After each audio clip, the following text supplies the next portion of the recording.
Pulitzer Prize-winning science writer, not just Pulitzer, Polk, two Polk Awards, Peabody Awards, best-selling books, willy-nilly, The Coming Plague, Newly Emerging Diseases in a World Out of Balance, The Coming Plague, Betrayal of Trust, The Collapse of Global Public Health. Oh my God, on and on. I heard the siren scream, how Americans responded to 9/11 and the anthrax attacks. A fellow at Harvard, of course. Oh my God, so slumming right now. Yeah. Laurie Garrett, good morning. Thanks so much for doing this. Hi, how are you doing? Good. Well, listen, I've been, watching you, and I loved what you said. Of course, you were listed twice as a Cassandra in Warnings, Finding Cassandras to Stop Catastrophes. And I loved what you said the other night on TV, Laura. You said, no one wants to be Cassandra. No one liked Cassandra. She's the one that said there's soldiers in that Trojan horse, and they're going to kill us, right? And Well, and for her prognostications, she was sold into slavery by the people of Athens who Yeah. didn't like her message, and then was brutally raped, and then because of the rape was given over to yet another king to protect Athens, and was murdered by his wife. He failed to mention he was a bigamist. and this So is Cassandra didn't have a happy life. Yeah. and this is the best news you're going to give us all morning. Okay. That's the happy clappy part.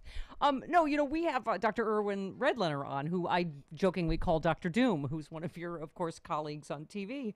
I always joke, Lori, we call me the happy clappy liberal because I tend to be, optimistic, and but I have to say, there is a difference between, as people say, like, oh, the people defend the president, oh, he's trying to give hope. It's like, well, there's a false hope is cruel, right? Hope is a good thing. False hope is just cruel. To say this is a magic cure and this is going to be the vaccines tomorrow, right? I mean, that's just cruel. When is the president giving hope? Well, when he Give me an example. well, he just of said oleander poison will cure coronavirus. You heard that, right? Well, as all of us who grew up in Southern California learned, child, do not touch the oleander plant. Exactly. Yes. That's the title of your next book. But Lori, I literally now I think like you because I see a headline. I'm like, oh, this is gonna piss Laurie Garrett off. Because this one, as college students pack bars, local officials sound dire warning. Music blared outside off-campus houses on Saturday near the University of North Georgia. Hundreds of students packed the streets and front yards. Virtually no one wore a mask. The huge party in Georgia captured viral Twitter video as a number of the mass gatherings around the country this weekend, as tens of thousands of students returned to college towns already on the edge. Amid the novel coronavirus pandemic. Local officials from Georgia to Alabama to Oklahoma reacted with horror and anger on Sunday, warning that unless students take social distancing and mask rules seriously, the fall semester could come to a swift end. Many schools, of course, are going online, but other large schools are welcoming everyone back to campus, relying on masks and social distancing to avoid outbreaks. A plan, as local leaders noted this weekend, that could crumble if students don't abide by the recommendations, which of course they're not. And add alcohol, right? This is why the bars being opened was an insane idea, right? Well, we're seeing this problem all over the world that, when you're somewhere between age 16 and age 30, your hormones are going bananas, and being locked down is like torture. And all these kids want is let's get out, let's get drunk, let's party, and let's get laid. And to say, no, you're going to live with your parents when you're 28 years old, it doesn't equate, it doesn't work. We don't have a solution, however, because trying to say to kids, okay, you can go to college, that's not working out real well. And one by one, universities are rolling back on their reopening plans and realizing that, filling up the frat houses again is probably COVID time, not Miller time. Excuse me. See, she's super funny. Can I just say, first of all, why I love you best on my show already? Because you have not said get laid on MSNBC. So Yeah. I just already, I love you. Also, can I just say, even on Twitter, how hilarious you are? You tweeted the Reuters headline, Mexican president volunteers to try Russian coronavirus vaccine. And you just tweeted, ¿Qué? Seriamente? Loco. Okay, so I'm sorry. Go ahead. What was your point? See, Yeah. Well, people are all right. Uh-huh. you have to wonder why in the world the president of Mexico is going to take the Russian vaccine. What is he trying to prove? Because there's nothing to be gained really in having an alliance with Putin at this point on the Trump border. Yeah. And I can't think of a political reason. I can't think of a good social reason. And Russia sure isn't going to give billions of dollars or pesos to Mexico. So none of it really makes any sense. Yeah. It's really strange. I, So yes, Loco. I so want to go out for drinks with you when that's safe in the year, according to you, 30. I think I heard you say on TV recently 36 months. Am I correct? How long you said Yes, you think this is going to... That was a few months ago. Oh, okay. Now I think it's worse. Oh, God. Thunk. I mean, here's the thing. Wall Street is, and pretty much everybody in the business community, that whether you run a small bar around the corner that's been closed or you run a Fortune 500 corporation, you're desperate to believe that there's a magic bullet, it's coming soon, and once it's there, you can reopen safely. Your bar can start cranking out the beers, your automobile factory will have record sales all over again, et cetera, et cetera. The problem with all of that is that it's premised on either a miraculous cure, which is why there was so much pent-up optimism spewing all over hydroxychloroquine, or it's based on the idea that one of these vaccines, the 150 plus that are in the pipeline, is going to pan out. But what I would say to everybody is probably one of these vaccines, or perhaps two or three of them, will in fact raise antibody titers and will look promising. One in particular I'm interested in because it's made by the same method as the successful Ebola vaccine, which is 100% effective. It's an amazingly effective vaccine. So we may have a vaccine, but first of all, it's not going to be, in time for the elections. Yeah. And it's certainly not going to be mass available until at the soonest this time next year. And it won't be mass available to most of the planet and to poor people around the world until years from now. So we have to be realistic about this. You have a hard time naming any really important breakthrough vaccine that isn't a child vaccine, isn't going to be added to the sort of repertoire of vaccines that 1, 2, and 3-year-olds get, which is a matter of routine and which parents go into pediatricians for. And so it's easy to roll them out. But adult vaccines, or in this case, all ages vaccines, a vaccine for everybody from 100 years old to 1 year old. Wow. I mean, we haven't had any success rolling out flu vaccines across the entire age range, rolling out shingles vaccines, anything across the entire age range. Yeah. So, Laurie, I trust me, I don't have kids, but I have friends that would rather scoop their eyes out with melon ballers than homeschool any longer. So I understand people want, but it just seems like we have all these test cases, right? Israel, summer camps, all the districts that have tried to open that have shut back down again. I mean, the way you said it on Twitter, it's just, you said everything about the American response to COVID-19 is wrong, wrong, wrong. I mean, these countries that reopened in Europe, they were, if I recall, at 1.5% positivity rate or lower, right? I mean, the rate is 33% in Miami.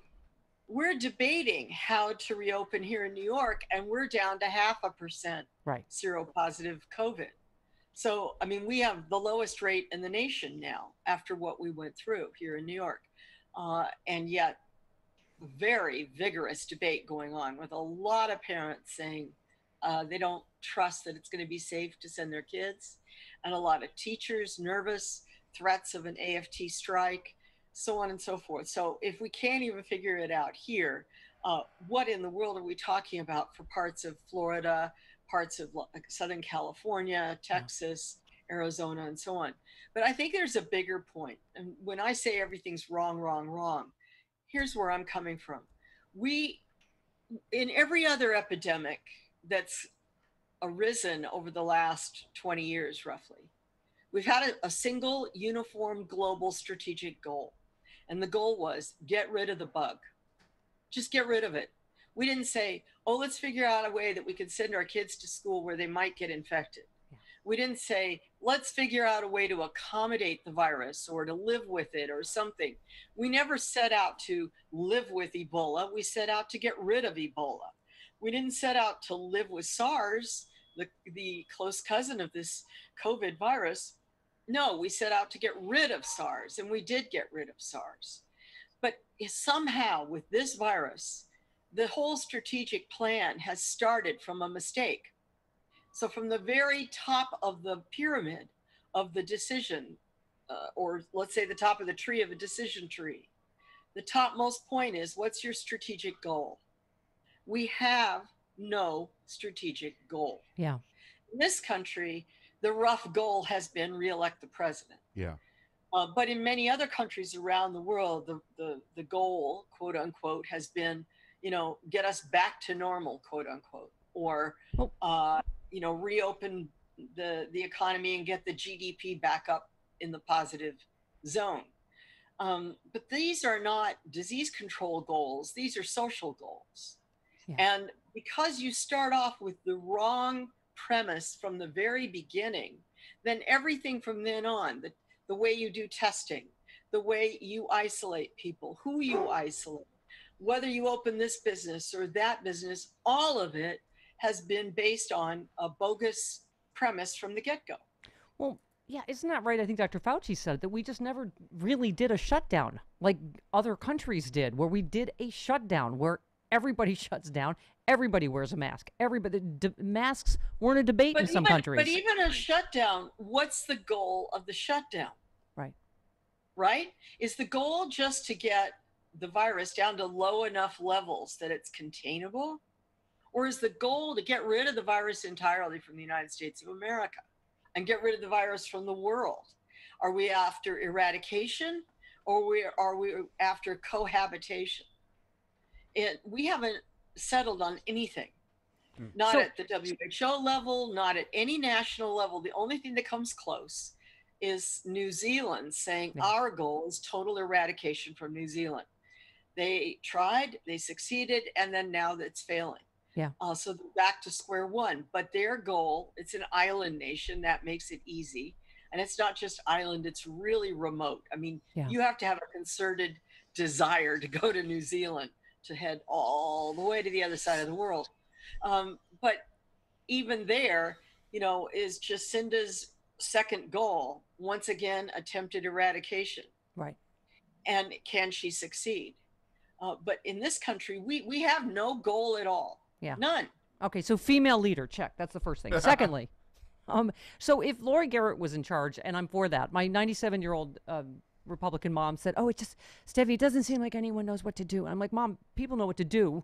The scientists, the doctors, it's just no one's listening to them." So if Laurie Garrett's in charge, what do we do, Laurie? Because you're right, then this has been so politicized. Now it's about political will and human nature, right? But what do we do? Well, I think the first thing you have to do is decide, do we want to try and cohabitate with this virus in some rational way, or is the goal to get rid of it? And if the goal is to get rid of it, then we recognize you can't just get rid of it in one country. It's a globalized world, whether you like it or not. Trade, movement, etc. No economy stays a strong economy for long if it's completely isolated from the rest of the economies of the planet. So there will always be the threat of the return of virus.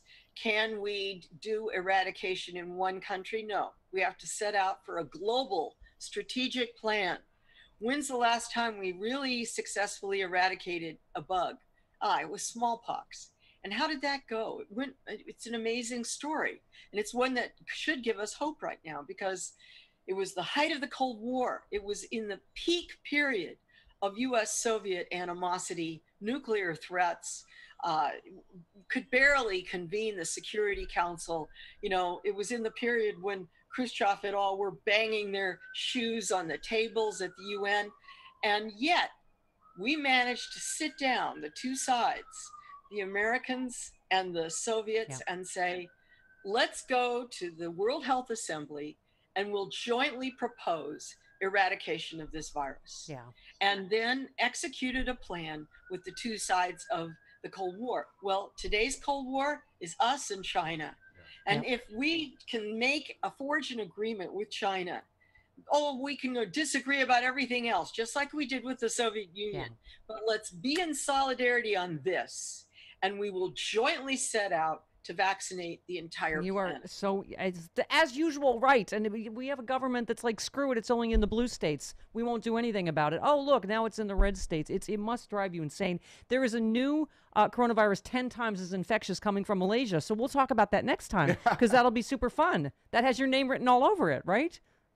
Laurie, thanks so much. This was so great. I know your time is so in demand. I wish we had more time. We're out of time. Thank you so much. Laurie Garrett, a Pulitzer Prize winning science writer. Thank you so much. Thank you. All right. See you again.